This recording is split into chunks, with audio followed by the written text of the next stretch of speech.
నమస్తే వీటీవీ ప్రేమ్కి స్వాగతం. ఆంధ్రప్రదేశ్లో కూటమి ప్రభుత్వం అధికారంలోకి వచ్చి తర్వాత ఇంకా మరి కొన్ని వారాల్లోనో రోజుల్లోనో సంవత్సరం ఏడాది కాలం పూర్తవుతా ఉంది.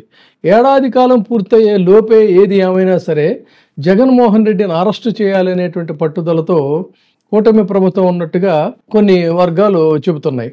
అయితే ఏది ఏమైనా సరే కాస్త అటు ఇటు అయినా కాడ పకడ్బందీగా చేయాలి, చేస్తే మాత్రం మళ్ళీ బయటకు వచ్చేటట్టుగా ఉండకూడదు అని దీంట్లో వాళ్ళు తీవ్ర ప్రయత్నాలు చేస్తున్నట్టుగా తెలుస్తూ ఉంది.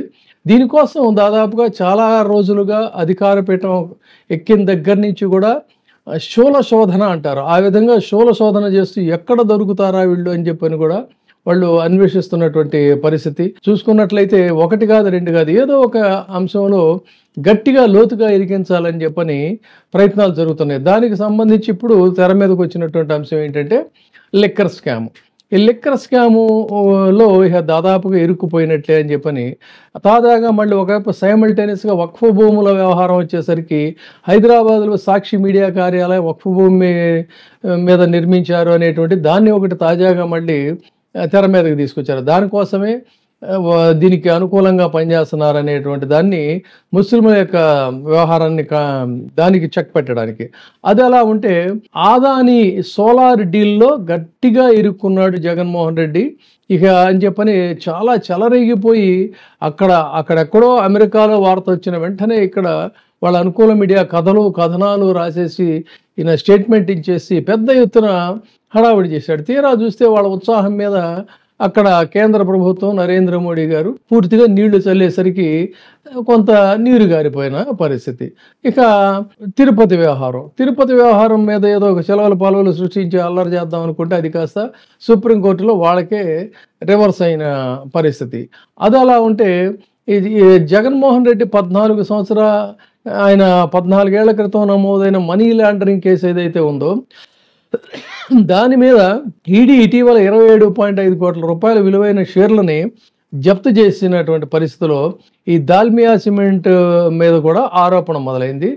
దాంట్లో ఏమైనా మనం ఇరికించవచ్చు అని చెప్పని చాలా తీవ్రంగా ప్రయత్నాలు చేస్తూ ఉన్నారు.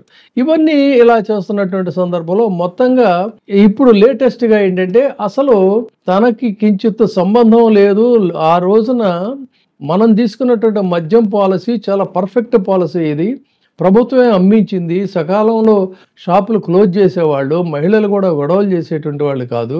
సో తర్వాత కొత్తగా మనం ఫ్లోట్ చేసినటువంటి ఇవి కూడా ఏమీ లేవు, అన్నీ చంద్రబాబు నాయుడు గారి హయాంలో ఏవైతే ఉన్నాయో వాటినే ఆ డిస్ట్రిబ్యూటర్సే వాళ్లే కంటిన్యూ చేశారు అని చెప్తున్నప్పటికీ కూడా దీంట్లో ఏదో రకంగా చేయాలని అబద్ధపు వాంగ్మూలాలు అభూత కల్పనలతో మొత్తంగా అయితే దీన్ని చాలా పకడ్బందీగా కుట్ర అల్లుతూ వచ్చిన పరిస్థితి. దీనికి కేసిరెడ్డి వాంగ్మూలాన్ని ఇప్పుడు యాడ్ చేశారు. సో రాజ్ కేసిరెడ్డి ఆయన మొత్తం అంతా ఒప్పేసేసుకున్నాడు, ఇదంతా కూడా జగన్మోహన్ రెడ్డి ఆధ్వర్యంలోనే జరిగిపోయింది అన్నట్టుగా వాళ్ళ అనుకూల మీడియాలో రాసుకుంటూ ఉంటే ఇక్కడ వచ్చిన వాస్తవం ఏంటంటే ఆ వాంగ్మూలం మీద ఏదైతే ఉందో రాజ్ కేసిరెడ్డి సంతకం పెట్టడానికి నిరాకరించాడు అనేటువంటిది ఇక్కడ చాలా క్లియర్గా ఉంది. ఏది however the accused refused to sign on the above confessional statement. ఒక కన్ఫెషనల్ స్టేట్మెంట్ అయితే వీళ్ళు తయారు చేసి దీంతో సంతకం పెట్టమంటే ఆయన మాత్రం చేశాడంటే బలవంతంగా ఒప్పించేటువంటి ప్రయత్నం జరిగింది అనేటువంటిది ఇక్కడ ఈ వాంగ్మూలాన్ని బట్టి తెలుస్తుంది. ఇంకొక అంశం ఏంటి, చంద్రబాబు నాయుడు గారి హయాంలోనే డిస్టిలరీస్ నుంచి మద్యం కొనుగోళ్ళు అనేటువంటివి కూడా జరిగాయి, అందులో అక్రమాలు జరిగాయి.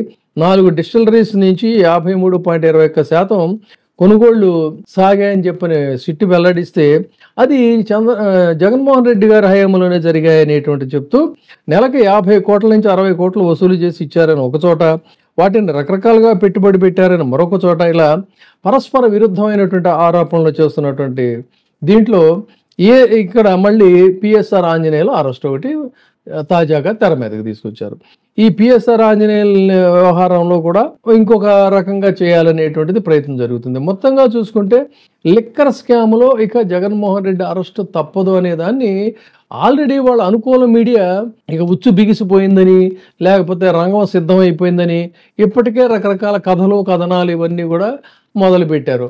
అంటే వాళ్ళ చెప్తుంది ఏంటి, ఆల్రెడీ వైఎస్ఆర్ ఎంపీ మిథున్ రెడ్డి మీద ఈ మల్టీ క్రోర్ లిక్కర్ స్కామ్ అనేటువంటిది విచారణ జరుగుతున్నటువంటి పరిస్థితుల్లోనే ఈ మాజీ చీఫ్ పిఎస్ఆర్ ఆంజనేయులు అరెస్ట్ అయ్యారు. సో ఇదంతా కూడా ఖచ్చితంగా చూస్తే ఒక రివెంజ్ పాలిటిక్స్ అనేది కంటిన్యూస్గా కాన్స్టాంట్గా నడుస్తుంది.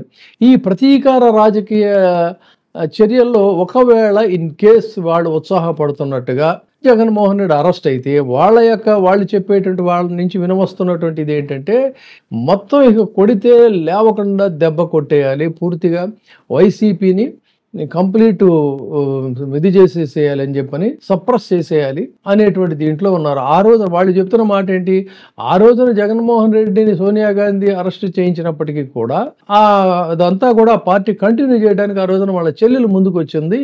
సో ఇప్పుడు ఎవరూ లేరు, ఏకాకిగా మిగిలిపోతాడు, అందుకని ఇదే మనకు మంచి అదనం అని చెప్తున్నారు. కానీ రాజకీయాలు ఇవన్నీ కూడా చాలా అర్థం లేనటువంటివి వాళ్ళు చేసేటువంటిది.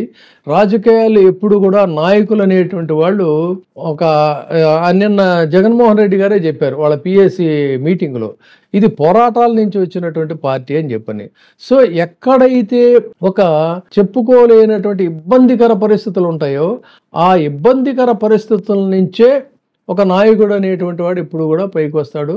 అదేవిధంగా వాళ్ళు ఊహించినటువంటి రీతిలో, వాళ్ళ ఊహలకు అందనటువంటి రీతిలో మరింత సమర్థులైనటువంటి నాయకులు డెఫినెట్గా వస్తారు. కాబట్టి జగన్మోహన్ రెడ్డిని అరెస్ట్ చేసినంత మాత్రంలో వైసీపీ ఏదో చతికిల పడిపోతుంది అనుకోవడం అనేది రాజకీయ అనుభవం ఉండి కూడా ఈ రకంగా ఊహాగానాలు చేయడం కరెక్ట్ కాదు. అందుకని మొత్తంగా చూసుకున్నట్లయితే వీళ్ళు అనుకుంటున్నట్టుగా ఈ సంవత్సరం లోపు వాళ్ళ సంబరాలు చేసుకునే దీంట్లో ఇది ఒక ప్రధానమైనటువంటి అంశంగా జరగాలి అని తెలుగుదేశం పార్టీ నుంచి వినవస్తున్నటువంటి ఇది. ఆ సంబరాలకి ఇది ఒక అదనపు ఆకర్షణగా జగన్మోహన్ రెడ్డి అరెస్టు నిలుస్తుందా, కాదు అన్నట్లయితే ఇంకా మరి కాస్త టైం తీసుకుంటారా? ఏది ఏమైనా కూడా ఆయన అరెస్టు ఖాయం అని చెప్పంటున్నారు. అరెస్టు చేసినంత మాత్రంలో నిరాధారమైనటువంటి ఇష్యూస్లో అరెస్టు చేసినంత మాత్రంలో పెద్ద పోయేదేమీ లేదు. ఆల్రెడీ ఇప్పటికే ఆయన మిథున్ రెడ్డి గారు ఆయన వెళ్ళాడు, ఆయన చెప్పాల్సిందో చెప్పాడు. సో అంతిమంగా వీటన్నిటికీ కూడా న్యాయస్థానాలు ఉన్నాయి కాబట్టి పెద్ద అరెస్టులతో జరిగేది లేదు, ఒరిగేది లేదు.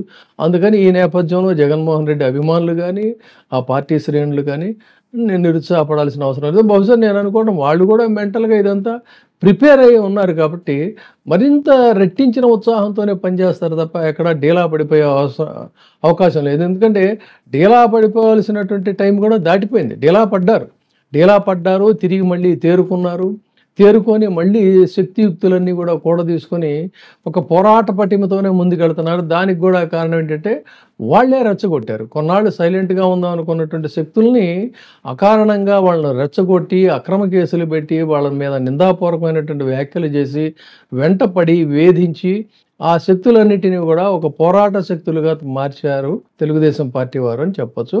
So let us see what happened. Thank you. చూస్తూనే ఉండండి వీటీవీ ప్రైమ్. ఇప్పుడే సబ్స్క్రైబ్ చేయండి, లైక్ చేయండి, షేర్ చేయండి. వీటీవీ ప్రైమ్, నీ ఉత్తమాభిరుచుల సమ్మేళనం.